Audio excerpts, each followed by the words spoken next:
Hello class. I'm going to continue to work with this grass field because I want to show you another useful tool which is called compound path. And what compound path does is it cuts holes in other shapes. And so what I'm going to do, the reason why I'm going to use it is because in the last video I applied this sort of inner glow, this dark green edge, which sort of looks nice. It definitely looks nice up here. It's adding a nice base, and across the sides and bottoms it's okay. But sometimes what I like to do for these fields is I'd love to have a glowing edge around the building to sort of highlight the buildings or the floor plans a little bit. And I'll be able to achieve that if I cut a hole in this shape. And cutting holes is useful not just to do this effect, but you might have to, you might have a shape that requires a hole. In fact, some of the floor plans this would have been an easier way of solving the problem. But now that we're getting into advanced stuff, it's about time to talk about it. There's just times where it's the easy way to do things if you know the tools. So this is really about cutting a hole in objects. So what I'm going to do is I'm going to cut a hole in this shape. That's the shape of the floor plans. And what I'm going to do is I'm going to start by drawing out the floor plan. So I'm going to go to my pen tool. And I'm all on this lower level, and I might even, just for demonstration purposes, you don't have to do this, but for demonstration purposes, I'm just going to turn off my floor plan so we can see the ground below it, like this. And I'm just going to go around and trace around the floor plans with my pen tool. And when you're doing a compound path, the object that I'm drawing could be anything. It doesn't need to have a white fill, doesn't need to have a stroke. It could have either or even in fact none. But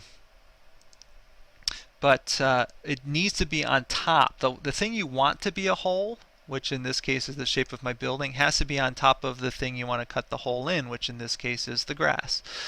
So I'm just going to go all the way around, and I want it to be a closed object. That's one thing that is going to be important for this guy as I sort of come across. I want to make sure I get that little circle at the end of my pen tool to get a closed object. And I'm going to go ahead and do the same thing for my second floor. And if I didn't have this roof right here, I'd be able to copy that shape right down and reuse it, because otherwise I think it's an identical shape. Actually, I lost the porch here because that was only on the deck layer. So I'll just fake it in for now. Hopefully I got it close enough to being right. I can come back and fix this later as needed. That's the nice thing about Illustrator. You can always come back and fix things. Oops, I'm actually need to go around this roof here. And again, this would be easier for you if you didn't hide the layers like I did. I'm just doing it because I want to show you what's actually going on. I'm generally good enough at Illustrator that I could do this without doing it. And I just trust that it's going to work out, and it would. But anyway, I got these two objects. These two white areas are going to be my holes. They're not holes yet. They're just white objects.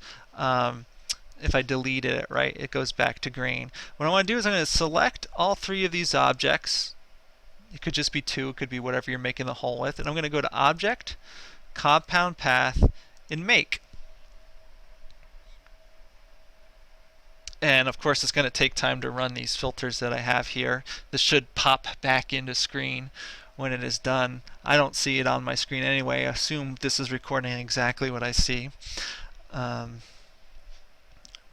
But this should come through in a second.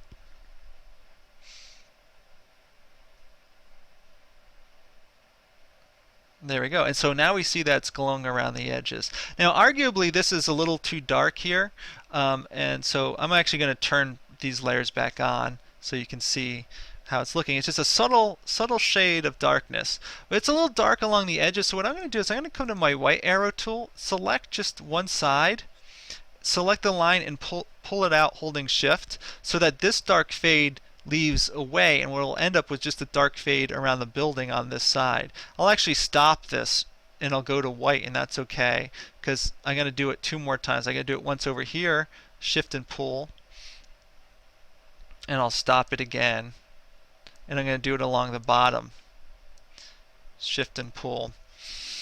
And I'll let this one run through because hopefully that'll be good enough, and it'll take some time to run through all these effects. And of course this is going to take even longer because I've actually added more. All of this area and all of this area and all of this area over here now have to be angled stroked, so I'm slowing this process down even further. But it's alright. Hopefully, it's all for teaching purposes, A, and B, hopefully it makes it look somewhat interesting as a goal. So it is almost there. Boom. There you go. So you can see this dark fade I have in here is actually falling off the page line. So now it's just a subtle page at the top to strike the elevation, which is nice. And this around the building, just ever so subtly to add some detail. I like the previous version too, but this was a new way of doing it. I like this one also. There's no right or wrong answer, so I'll keep with this for now. I'm going to end this video, and I'm going to come back with one more video, a little bit more on gradients, some advanced tools of how to use transparency directly in gradients, and radial gradients, and some other things. So I'll see you there.